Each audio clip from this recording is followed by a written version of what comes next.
Imagine you are the king of comedy in Asia. Every film you make leaves millions laughing hysterically. But behind those smiles, there are pitch black shadows. Stephen Chow, the comedy king, the man who conquered Hollywood with Kung Fu Hustle and Shaolin soccer. Today, we will uncover his darkest secrets. The scandals that nearly destroyed his career, from accusations of affairs, abuse, to massive financial disputes. Do you dare to listen to the end? In 2021, a scandal exploded like an atomic bomb. Stephen Chow, then 59 years old, was rumored to be dating Woo Chung, a girl who was only 17 years old. A failed Miss Hong Kong contestant, but suddenly appearing beside him on a luxury yacht. Images of them laughing and holding hands spread across social media. Public opinion in China and Hong Kong erupted. "Perverted comedy king," comments poured in relentlessly. Within just a few days, the hashtag number Stephen Chow scandal topped the trending list. Stocks in his film projects plummeted. Investors pulled out, partners turned away. Was this the truth, or just a media stunt? Chow's assistant quickly spoke up to deny it. "We barely know each other. Mr. Chow even avoided her." Woo Chung also went silent, deleting all photos from Instagram. But the stain remained. This was not the first scandal. In 2020, his ex-girlfriend and investor Alice Yu Man-fung sued him in court, demanding compensation of 47.4 million Hong Kong dollars. The reason? Emotional and business fraud. Alice accused Chow of using love to borrow money, then abandoning her once he became rich. They were once a power couple, investing together in many film projects. But after the breakup, everything collapsed. The court case dragged on for months. The press called it the Battle of Greed. It didn't stop there. Actors who had worked with him began speaking out one by one. Ing Man Tat, the legendary funny uncle in countless Chow films, once turned his back. "Star is stingy and lacks morals," he said before passing away. The Chow's girls, young actresses like Cecilia Cheung, Gigi Leung, were rumored to be victims. They were discovered by him, pushed to the top, but in exchange for strange personal demands. Some spoke of 18-hour shooting days, no meals, no breaks. Chow was called a tyrant on set. Actors had to cry and laugh according to his whims, or they would be fired. This was the dark side of Mole Tao, the absurd comedy style, but behind it was iron-fisted control. These scandals nearly made him lose everything. But let us turn back the clock to understand why Stephen Chow became the man he is. Born in 1,962 inches, Hong Kong, in a cramped slum area. His parents divorced when he was young. His father left for another woman, leaving his mother and grandmother to raise him and his two sisters. Their home was just a basement room, damp and dark. No money for decent food, let alone martial arts lessons, the biggest dream of young Stephen. He was obsessed with Bruce Lee. Every night, hiding in a dark corner, secretly watching Fist of Fury on an old TV. Bruce Lee defeats everyone with his fists. "I will too," the boy told himself. But reality was harsh. His mother worked tirelessly at the factory, coming home only exhausted and arguing. Stephen was bullied at school for being poor, for being skinny. Friends called him the basement kid. He trained in Wing Chun for a few sessions, then had to quit because he couldn't afford the fees. Instead, he dreamed of becoming an actor. "At least on screen, I can be a hero." At 18 years old, he auditioned for TVB's acting class. Rejected the first time. But thanks to a friend's introduction, he was accepted into the night class. Working as a janitor by day, studying acting by night. That was the beginning of the journey from hell to heaven. So did the scandals truly destroy him? Or were they just a shell hiding the pain of his childhood? In the next part, we will explore how the basement boy conquered TVB and the first romantic secrets that nearly cost him his life. Don't miss it! Like and subscribe to follow the dramatic journey of the comedy king.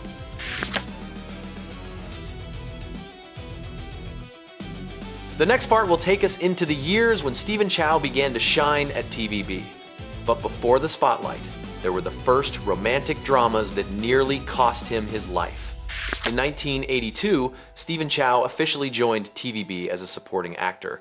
He hosted the children's program 430 Shuttle. At first, he was just an unfamiliar face. earning a monthly salary of only 2,000 Hong Kong dollars. But he did not give up. Every day, he practiced lines in front of the mirror until his voice was hoarse. He learned how to make audiences laugh with bizarre facial expressions. Just 1 year later, he was given the lead role in The Legend of the Condor Heroes. His rival was the superstar of the time, Tony Leung. Many predicted he would fail. But Stephen Chow turned the character Guo Jing into a humorous version. Audiences roared with laughter at the off-standard martial arts scenes. The show's ratings soared by 30%. TVB realized they had a rough diamond. Success came quickly, but love was full of storms. In 1983, he met Ro Mei-yi, his first girlfriend and the person who changed his life. Ro was a behind-the-scenes staff member at TVB, beautiful and gentle. They fell deeply in love. Stephen spent all his salary buying gifts and taking her to fancy restaurants. But his mother strongly opposed it. "Girls from the backstage only want your money," she said. Stephen did not listen. He even moved out to live separately to protect the relationship. But tragedy struck in 1985. Ro discovered she was pregnant. Stephen panicked. He was not ready to be a father. His career was rising. He suggested an abortion. Ro cried and begged. In the end, she agreed. But after the procedure, Ro suffered severe complications. She hemorrhaged heavily and nearly died. Stephen sat by her hospital bed, holding her hand and crying all night. "I'm sorry, I was wrong," he repeated over and over.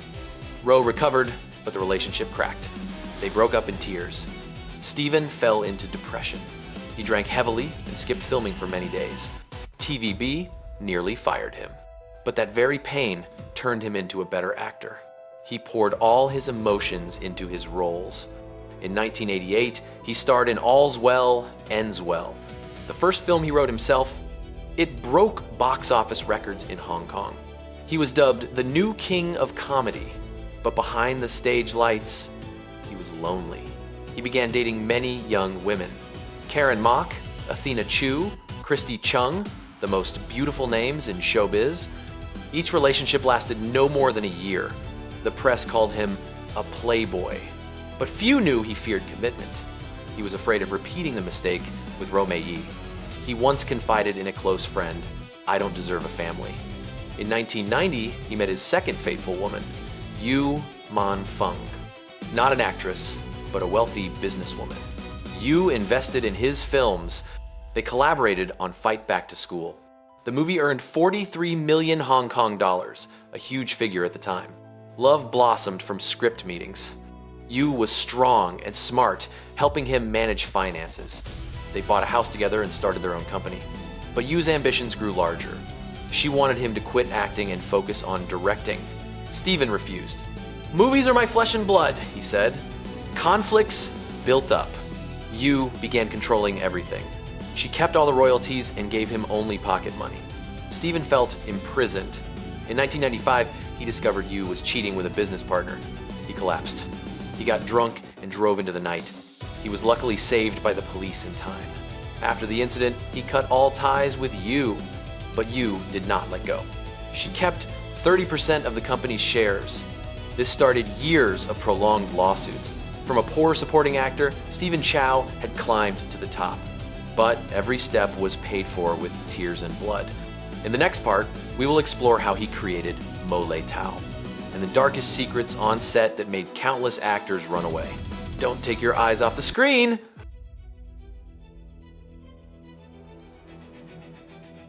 In the early 1,990 seconds, Stephen Chow was no longer just an actor. He demanded total control. He wrote the scripts, directed, and starred in every project. The turning point came with Justice, My Foot in 1992. The film mixed slapstick, wordplay, and absurd logic. Audiences called it nonsense comedy. Chow named it Mo Lei Tao. It meant makes no sense, but you can't stop laughing. The movie earned 49 million Hong Kong dollars in just 3 weeks. It shattered every box office record. From then on, Mo Lei Tao became his signature brand. He followed with a string of hits: Flirting Scholar, From Beijing with Love, God of Cookery. Each film crossed $30 million. He was crowned the uncrowned king of comedy, But to create that unique laughter, he turned the set into hell. Actors recalled the horrifying shooting days. One scene lasted 20 hours straight. No breaks, no meals, just water to survive. Chow stood behind the monitor yelling, "Laugh louder, wrong, do it again." Supporting actors had to repeat a single line 50 times.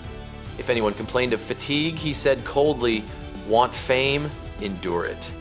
A young actor once fainted on set. Chow didn't stop filming. He just said, "Cut this scene, shoot another." The Chow's girls suffered the most pressure. He picked young, beautiful, unknown actresses. He promised to take them to the top. But in return came brutal demands.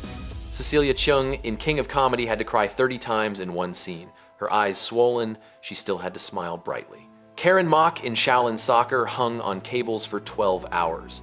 She injured her back but didn't dare complain. Chow said, "Pain is normal. Bruce Lee felt pain too." He was also infamous for stinginess.